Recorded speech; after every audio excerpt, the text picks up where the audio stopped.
Alors, bonsoir tout le monde. Vous savez, c'est la révision du budget à soir. Du 27 janvier 2020. La réunion du 16 décembre 2019, j'ai enregistré mon droit de veto, étant donné qu'il y avait un bon ajustement à faire.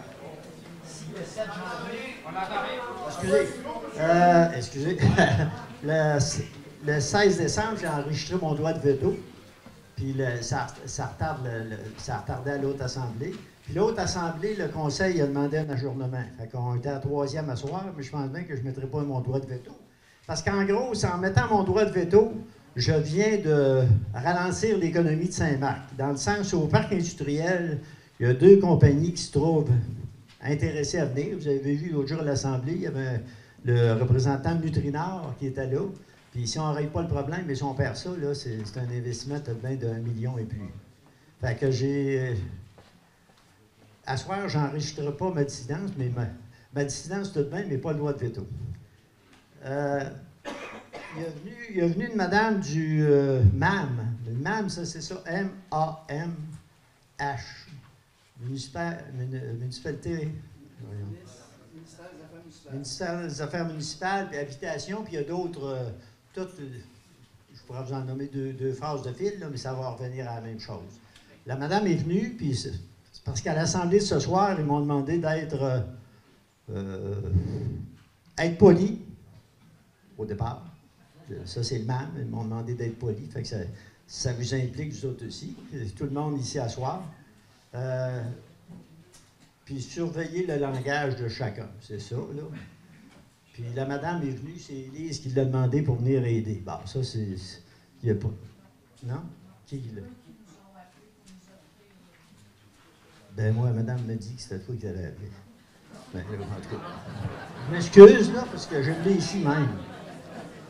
Bon, en tout cas, de toute façon, en tout cas, le MAM est venu, puis ils sont venus nous expliquer des choses, être polis, puis tout ça, parce qu'il pourrait avoir des... Si on avance trop de choses, on pourrait être puni, puis tout ça. Moi, j'ai du puni, là, dans 1 mois et demi, je lâche.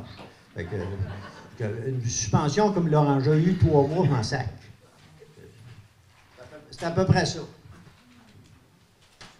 Fait que je vais passer la parole à Mme... Il faut regarder ça, excusez, je l'ai ici.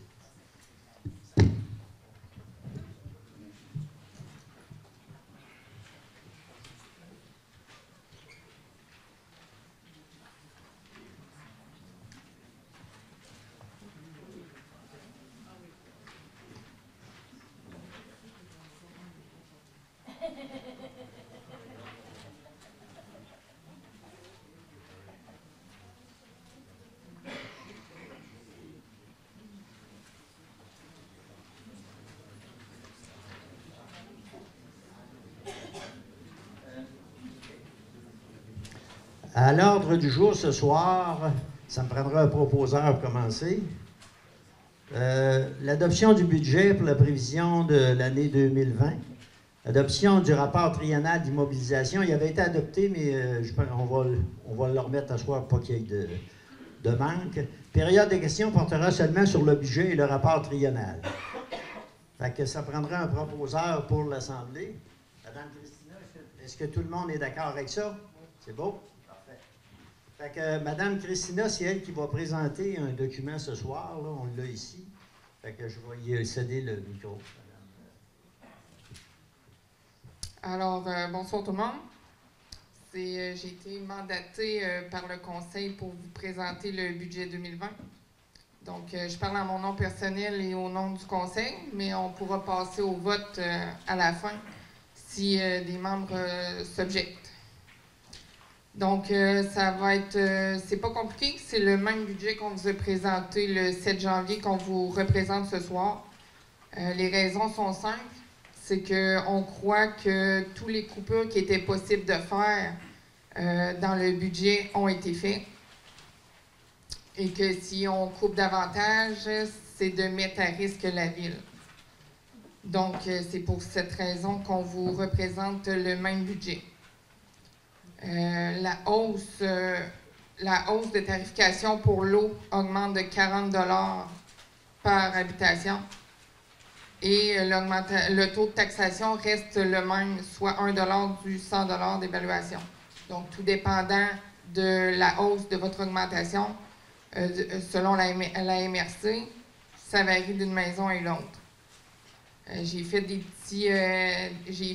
deux exemples. J'ai pris ma maison personnelle comme exemple pour vous montrer.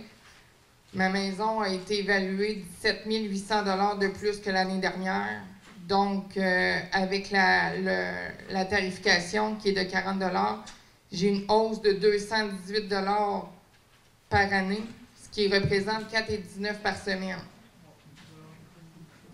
Pour le pavillon d'Arvaux, qui a plusieurs résidences, là, je sais que M. Frenette en parlait à la dernière séance, ça représente une hausse de 1 099 $ pour l'année, ce qui représente 21,13 $ par semaine. Il y a 26 logements, donc il y a 26 fois la tarification à 40 $ plus la hausse selon l'évaluation.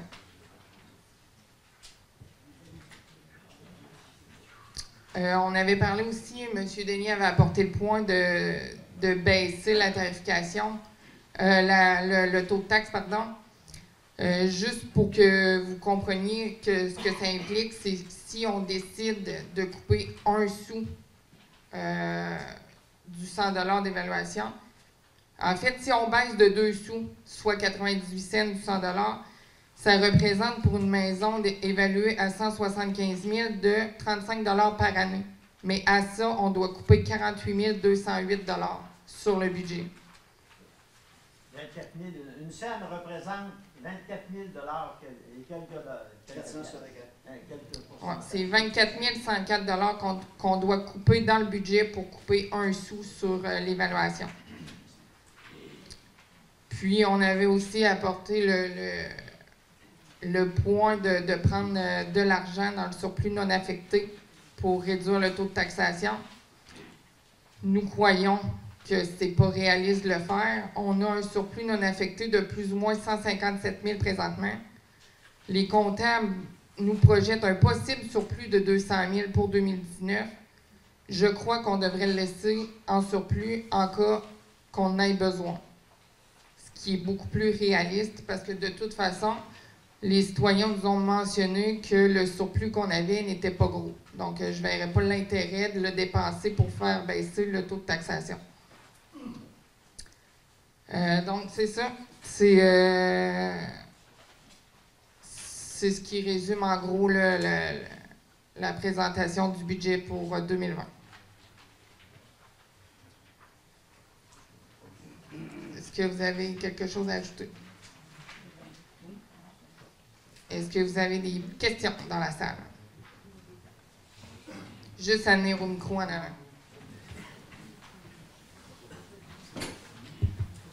Bonjour, Jean-Marc Vaillant de Saint-Marc. Moi, j'ai pas pu venir aux autres réunions parce que j'ai pas trouvé les dates, les heures. Là, j'ai été informé de la réunion, mais je les ai écoutées sur Internet. Puis j'ai trouvé beaucoup de points à éclaircir. C'est qu'au niveau du développement, quand la demande a été faite pour le dézonage, on disait qu'on avait 2 fois la capacité des aqueducs et des égouts pour suffire. Puis là, présentement, on a des problèmes avec les égouts. On dit que c'est insuffisant présentement pour ce qu'on a comme habitation. Qu'on a des problèmes d'égouts, qu'on a des problèmes au niveau de l'aqueduc. Pour l'égout, monsieur, c'est parce qu'il y a une compagnie qui déversait des produits qui a fait une demande plus forte que notre développement n'en demanderait. Fait que là, tant que le degré de pollution ne sera pas baissé dans nos étangs, on ne pourra pas commencer le développement, il n'y a pas de cachette.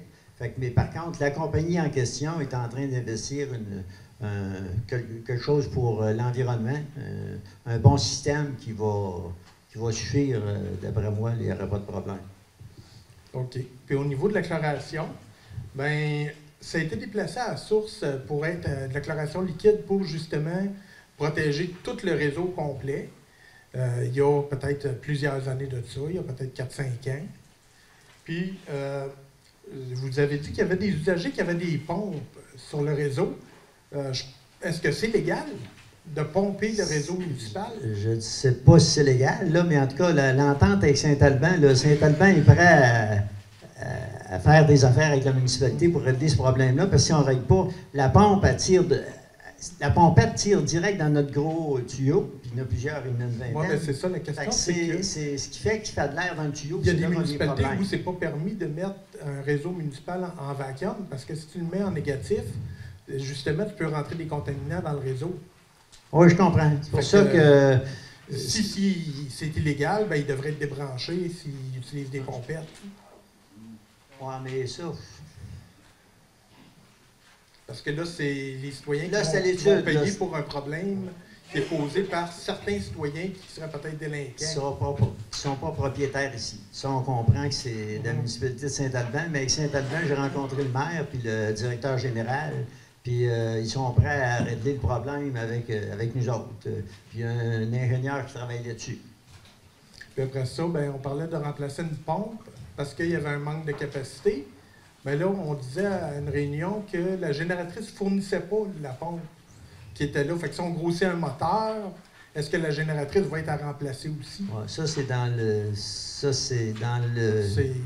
C'est à venir, mais là, l'entente ça va se régler d'ici l'été, je présume, là, que Saint-Alban va payer une bonne partie des réparations parce que le trouble vient à cause qu'on dessert 17 maisons, puis 3...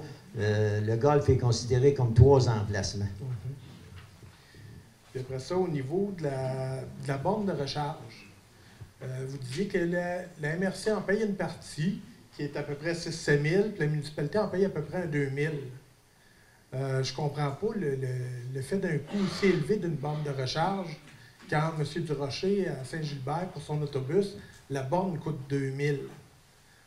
Là-dessus, je ne pourrais pas vous dire. Je sais que la MRC donne un bon montant, mais là, monsieur, c'est hors de sujet pour asseoir. Là, on parle du budget. Oui, mais c'est des choses... Non, je le sais, mais seulement que le budget qu'on présente à soir, puis c'est juste que c'est des coûts qui sont réapparus, comme le fameux 90 000 qui avait supposément été enlevé pour les camions, est encore sur la feuille de ce soir. Ouais, dans les immobilisations à venir, mettons, 2020.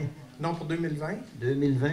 Oui, ça avait supposément été enlevé, que c'était une erreur à la dernière réunion. Puis là, il est encore là ce soir. Oui. Puis là, 120 000 pour la pépine l'année prochaine.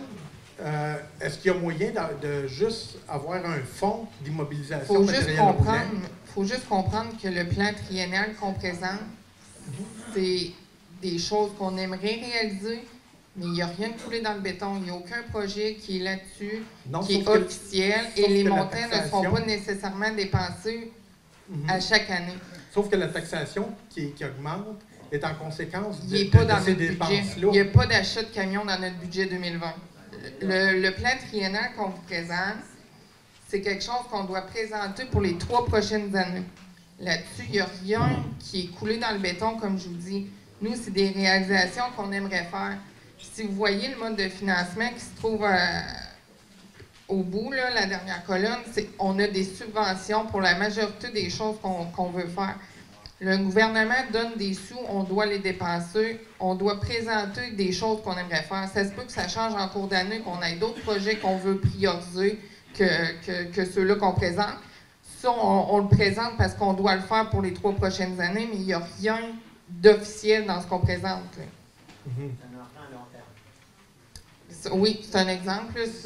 Pour l'achat de camions, ce serait un emprunt à long terme. Est-ce que c'est un achat qui va être réalisé en 2020? Il n'y a rien de certain. Est-ce que c'est un projet qu'on va faire dans les 3 prochaines années? Il n'y a rien de sûr non plus.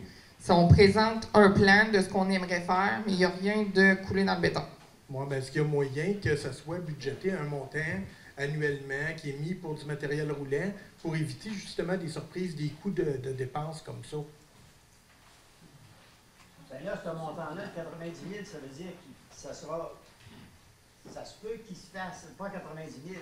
Le camion, le petit camion, le pick-up, il n'y a pas un millage énorme, il y a 80 000 km. Fait que lui, là, à moins d'avoir une bad luck, là, il est bon. Puis le Mac, le gros Mac, là, il y avait une demande de réparation, mettons, qui avait été faite de 10 000 que ça aurait coûté pour le remettre en forme. Je pense que si ça se faisait, moi, je pense que le conseil, moi, je ne serais plus là, mais le 10 000 sera bien placé plutôt qu'en mettre 150, ouvrir un emprunt de 80 000 pour un autre usager ailleurs, qu'on peut payer réparation qu'ailleurs, on ne peut pas payer. Oui, parce que c'est ça, je remarque que les feuilles de cette assemblée-là, les montants ne concordent pas non plus pour les revenus des années passées avec ceux qui sont présentés depuis la dernière réunion. Comme en 2018, il y a 50 000 de plus de revenus, 50 000 de plus de dépenses. En 2019, il y a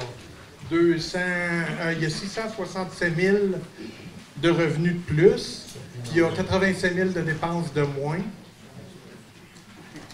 Pardon?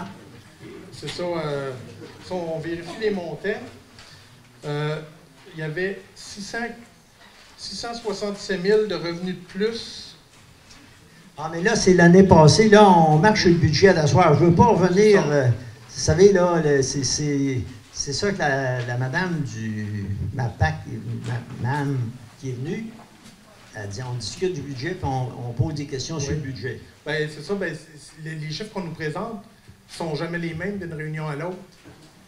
Bien là, à soir, ils sont corrigés. Fait que là, ça serait réellement les bons. L'année prochaine, ça devrait être ces chiffres-là qui réapparaissent. Merci, monsieur. Bonjour, je vais vous parler de la pièce du sang, là. Oui. Ailleurs, je me suis informé à Québec. Oui. On dit qu'il y a une hausse, admettons, de 6 comme vous dites, c'est supposé de compenser pour la pièce du sang. Si vous ne pouvez pas cette année, allez-vous la rebaisser par après ou bien ça reste de même? Normalement, si l'année prochaine, si on a une bonne année, puis qu'il y a le surplus qui est prévu de 200 000, même peut-être 300, c'est certain que l'année prochaine, on peut d'avance, mais avec tout ce qui se passe, je ne pense pas que ça rebaisse beaucoup. Qu'est-ce qui est mis là, c'est difficile à revenir sur... Parce que normalement, ailleurs, ça suit, ça baisse. Ça se fait partout ailleurs.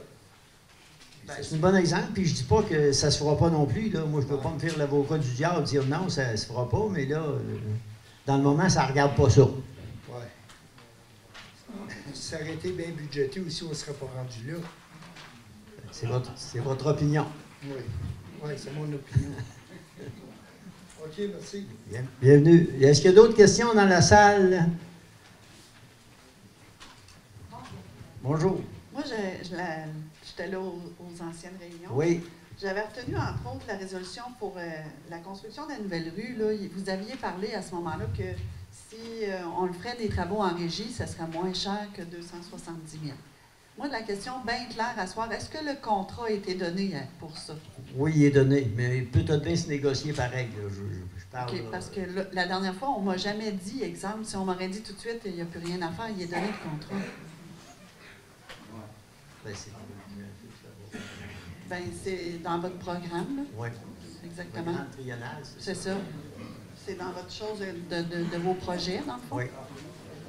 Fait que, donc, il n'y avait rien à faire à ce sujet-là. Oui, mais on pourrait les retarder au pire aller. OK, mais le contrat, il est donné. Ouais, vous allez avoir des pénalités si vous retardez le contrat. Construction peut avoir par neuf, ils ont l'ouvert en masse, puis en bien, ça serait... Personnellement, je sais que je pourrais aller négocier, puis retarder le travail. La sœur le canceller, je ne suis pas certain, ça, c'est un autre paire de manches. La résolution, avez-vous eu des discussions depuis le temps avec Saint-Albert? Vous avez dit que vous avez rencontré le maire. Est-ce qu'il y a eu des discussions? J'ai rencontré le maire, puis même le président, le directeur général est ici en arrière, puis il dirait, ils sont prêts à travailler avec nous autres. Monsieur...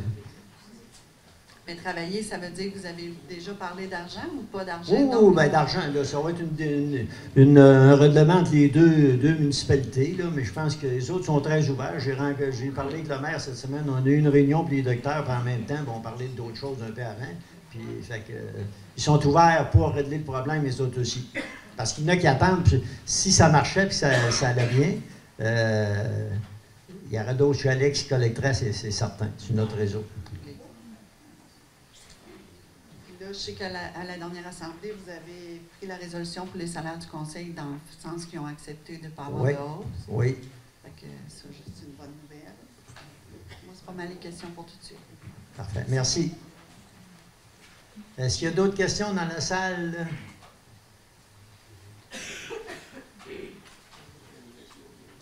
C'est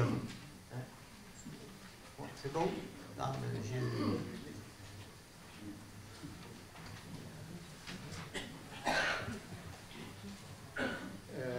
là, je fais référence au monsieur qui a parlé tantôt, là, et effectivement, il a raison.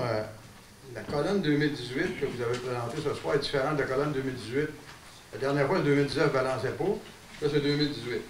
J'ai de la difficulté à comprendre que quand on budgète, oui, les chiffres peuvent changer là, parce qu'ils ne sont pas réalisés, mais 2018-2019, c'est déjà réalisé. Je ne comprends pas pourquoi ça a pu changer. Là, je ne vous demande pas de réponse, c'est juste un commentaire. Oui. Je veux savoir, en fait, j'aurais une demande à faire. Oui. Est-ce qu'on peut, le vérificateur va venir présenter les états financiers au mois de, je ne sais pas quand, Avril. Avril, normalement, c'est là qu'on sait le surplus qu'on a. Okay. Fin de février. Il revient au bureau fin de février pour régler ça. Normalement, on a ça. Dans février et mars, on sait si on a un surplus ou si on n'a pas. Okay. Est-ce qu'on peut lui demander de nous présenter un tableau précis, qui présente les surplus générés depuis de 2015, à chaque année 2015 à 2019. Oui. Et en même temps, qui nous présenterait les surplus accumulés pour chacune de ces années-là. Parce qu'en faisant la différence entre les deux, on va voir qu'est-ce qui a été utilisé par la municipalité. Parce que ça, là, les surplus, là, vous avez marqué surplus non affectés, ça veut dire que ça devient une source de revenus pour la municipalité. Là. OK? Parce que vous avez été chercher, vous les utilisez comme dépenses, et ça veut dire que si les taxes se maintiennent, puis qu'en plus vous utilisez les surplus accumulés, ben, ça veut dire que c'est comme si c'était une augmentation de taxes parce qu'on diminue les surplus. Donc un jour ou l'autre, il faudra générer. Vous avez dit tantôt que le 150 000, il fallait le conserver. Je n'ai pas d'objection à ça, mais ce que je me souviens, c'est qu'en 2014, à la fin de 2014, il y avait un surplus d'environ 800 000. Oui. M. Avenant a dit à la radio qu'au cours des 3 dernières années, 2017, 18, 19, il y avait eu des surplus dans la municipalité. Okay? Donc, si on prend ces surplus-là, plus le 800 000 de 2014, plus peut-être 2015-2016, puis qu'on tombe à 150 cette année ou actuellement, ça veut dire qu'il y a des gros surplus qui ont été dépensés. Utilisés. Ah, ben, dépensés. Utilisés, oui, ben, dépensés. Donc, parce que là... Le troisième rang, on a pris un montant pour faire le troisième rang. En fait, ce que je veux savoir, moi, là, c'est année après année. Oui. Parce que là, c'est comme si le poisson était noyé, pas dans l'eau de Saint-Albin, mais c'est difficile à suivre, tu sais, parce que l'augmentation des taxes, c'est une chose, le taux de taxation, c'est une chose, l'évaluation, c'est une autre chose, puis les surplus non affectés que vous utilisez, c'est aussi une autre chose en termes de revenus. Puis ça fait partie ça vient affecter les dépenses. Alors ça, je ne sais pas si on peut demander au vérificateur de nous présenter un tableau précis de ça. Ben, je vais vous donner un conseil de continuer à suivre comme vous faites là avec le monde qui vient ici, c'est très important. Je ne suis pas d'accord avec ça, moi. Non? Oui, on continue à suivre, oui, c'est correct. Oui. Mais vous suivre, là, ça devient complexe. Ah, bien sûr. Moi, j'ai essayé, là. J'ai passé des heures à vous écouter, là. Merci. Pensez-vous qu'on peut demander, vous pouvez demander ça au vérificateur en passant? C'est pas une grosse job. Il n'y a pas de problème. Est-ce qu'il y a d'autres questions dans la salle concernant le budget? Madame. Est-il vrai que parce qu'à Saint-Marc-des-Carrières, on a un éventuel développement résidentiel que tout le monde désire et que tout le monde attend, Oui. de s'apercevoir ce soir qu'il va y avoir des frais pour ça? Parce qu'on a des réseaux qui ne sont peut-être pas à jour, c'est-à-dire autant au niveau des eaux usées, parce que, selon moi, quand on déverse chez moi, de m'apercevoir 3-4 années plus tard qu'on a déversé, puis que je ne suis plus dans les normes, puis que j'arrive à faire mon développement, puis que là, ça ne marche pas, bien, il faut être patient. Il faut être patient quand on réalise ça, de voir que la réalité, elle a changé entre la demande de la CPTAQ puis là, maintenant. Fait que quand on a un gros projet comme ça, puis qu'on s'aperçoit qu'on a des embûches, je pense que c'est normal de réaliser que ça va peut-être prendre plus de temps puis qu'il va y avoir des frais pour ça. Il ne faut pas s'attendre, les gens, qu'il va y avoir juste des taxes qui vont s'en venir à Saint-Marc. Il faut savoir que pour développer, il faut investir. Ouais. Vous êtes d'accord avec moi? Bien, ça, c'est la réalité, là. On a un problème au niveau des eaux usées, on a un problème au niveau de l'aqueduc. Puis ça, l'aqueduc, comme je l'ai déjà dit, vous me corrigerez, c'est pas un problème qui date d'hier. Puis c'est pas de voir à qui la faute, c'est de dire, bien maintenant qu'on a le problème, bien ça va nous coûter des frais, puis il faut se remettre à jour pour pouvoir continuer de se développer. Vous êtes d'accord? Oui. Merci. Parfait, merci. Est-ce qu'il y a d'autres questions encore dans la salle concernant le budget, les chiffres du budget, tout ça, là, madame? Il n'y a pas d'autres questions? Sinon, on va continuer pour on va voter pour le budget 2000, le rajout. En passant, on sait que ça coûte, je vous félicite en passant, parce que de 4 800 quelques mille, on est rendu à 4 millions, j'ai ici les chiffres, excusez, là. On a sauvé 251 267 piastres. À cause de vous autres, moi, je vous remercie personnellement. Parce que c'est de l'argent, ça. C'est beaucoup d'argent. Bon. Fait qu'à cette heure, on va voter pour le budget. Ceux qui sont pour, M. Tourangeau,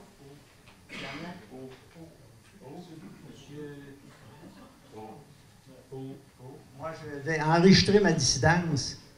Je ne peux pas mon droit de veto, parce que ça retarderait l'évolution de Saint-Marc, puis je pense qu'on n'est pas là pour retarder, on est là pour avancer, mais je vais enregistrer ma dissidence parce que je ne suis pas d'accord avec tous les chiffres qu'il y a là. Ça prendrait un proposeur. Qui c'est qui propose? M. Hamelin. Tout le monde est d'accord avec ça? C'est beau.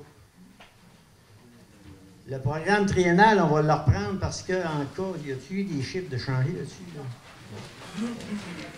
Attends une minute, ici.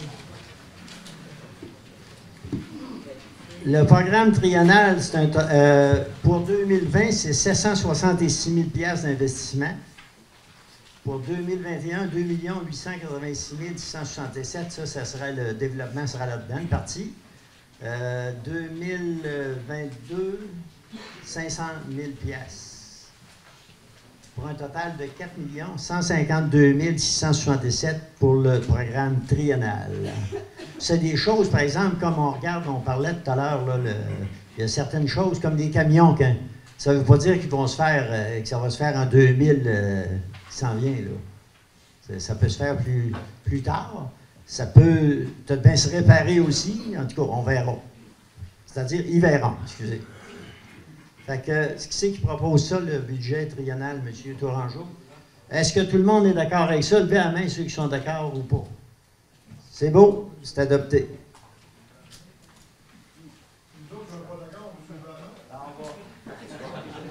Puis à lever, il n'y a rien qui vous en empêche.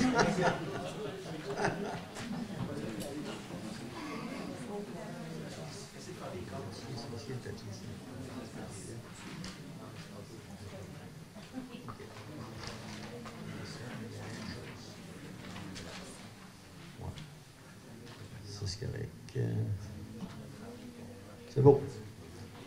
Fait que s'il n'y a pas d'autres questions, on a fermé ça. L'Assemblée, qui c'est qui propose la levée de l'Assemblée? Oh.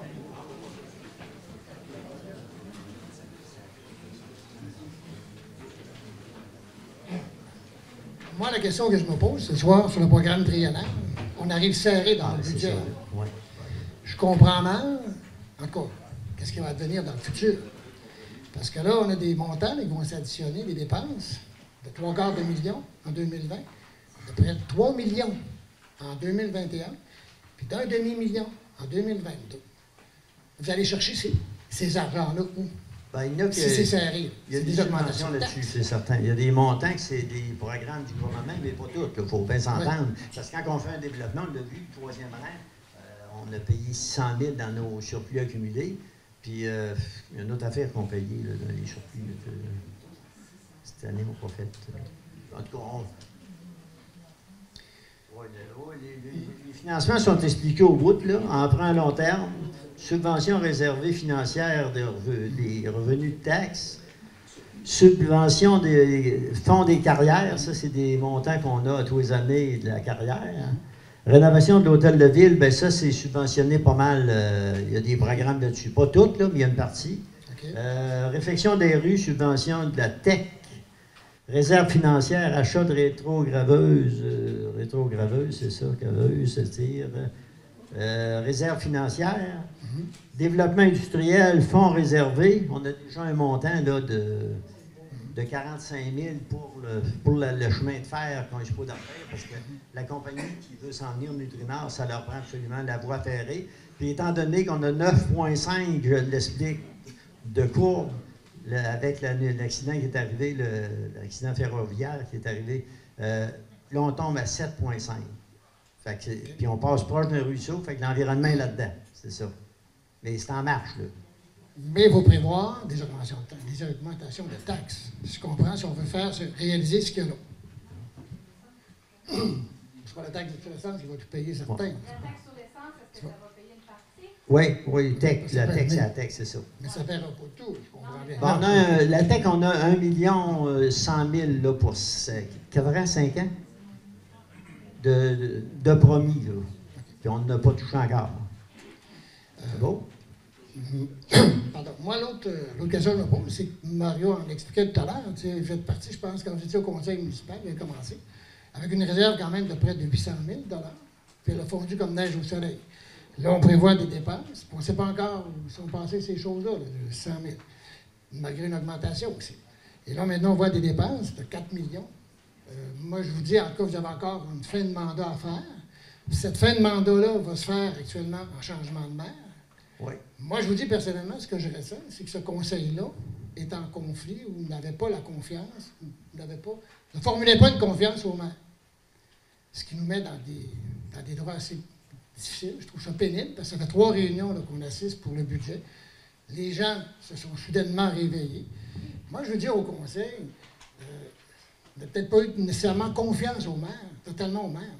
Mais faites attention, des gens qui sont ici, je ne suis pas certain qu'ils ont entièrement confiance aussi en vous. Faites attention à ça. Quand je vois les dépenses, on a besoin d'avoir des chiffres plus précis. Puis je félicite les gens qui viennent aux assemblées, d'être réveillés à la chose. Qu'il n'y ait personne à vos réunions, ça peut être faire votre affaire. Mais, je veux dire, les gens, maintenant, quand on vient toucher à leur portefeuille, ils vont y penser. Alors, moi, le seul conseil que j'ai à vous donner, il va y avoir une transition, il va y avoir un maire par intérim. Le maire, en passant, a des pouvoirs que les conseillers n'ont pas. Alors, j'espère... C'est pas ça que le conseil disait, par exemple, que le maire a le même... Je parle du conseil ici. Vous avez des le maire pouvoirs, un certain pouvoir que les conseillers n'ont pas. Non, mais pendant cette transition-là, j'espère qu'il ne s'opérera pas des dépenses.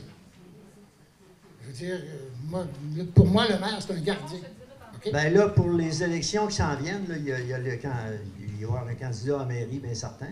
Puis l'élection devrait se faire le plus vite possible d'après les dates du MAM. La madame était venue, mais elle n'était pas certaine des dates.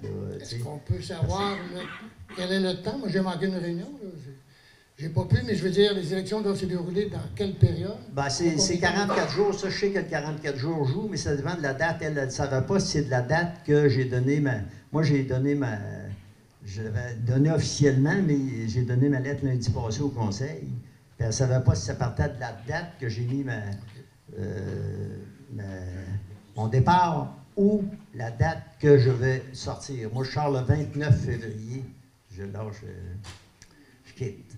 Mais le commentaire que j'ai à formuler, en tout cas pendant cette période de transition-là, est-ce que le conseil pourrait être prudent, faire attention aux dépenses, puis que le nouveau maire qui va entrer en fonction, en tout cas, pourra peut-être à même, en tout cas, de clarifier les choses. Il va vivre avec ça, avec ce qui va rester. Ah oui. Bonne Je suis chance. d'accord avec ça, M. Frenet. Bonne chance. Parfait. Bonsoir. Vous me corrigerez si je me trompe. Oui. Au fédéral, quand vous votez, les gens, vous votez pour un seul député, puis c'est souvent la tête qui mène toujours. Au provincial, c'est la même chose. Au municipal, puis vous me corrigerez si je me trompe, au municipal, le vote du maire, c'est juste lorsqu'il y a égalité. Égalité, est-ce que les gens sont au courant? Est-ce que c'est vrai, ça? C'est vrai. Si c'est 3-3, je vote. Mais si le conseil, comme depuis 2 ans et demi, c'est 3 contre 2, je n'ai pas besoin de voter, c'est passé. Oui, sauf que contrairement aux élections fédérales, provinciales, vous avez le droit de voter pour chacun des sièges, ce qui ne se fait pas dans les autres élections. Ça, c'est les lois, les Oui, règlements. mais c'est ça. Mais c'est ça avec quoi on doit vivre au Québec. C'est Ouais. comme ça, on ne fera pas la loi. Puis votre vote a de l'importance, comme vous me l'avez dit l'autre fois là, pour le pavillon d'Arvaux, Ouais. là, que même si vous donnez votre opinion, OK?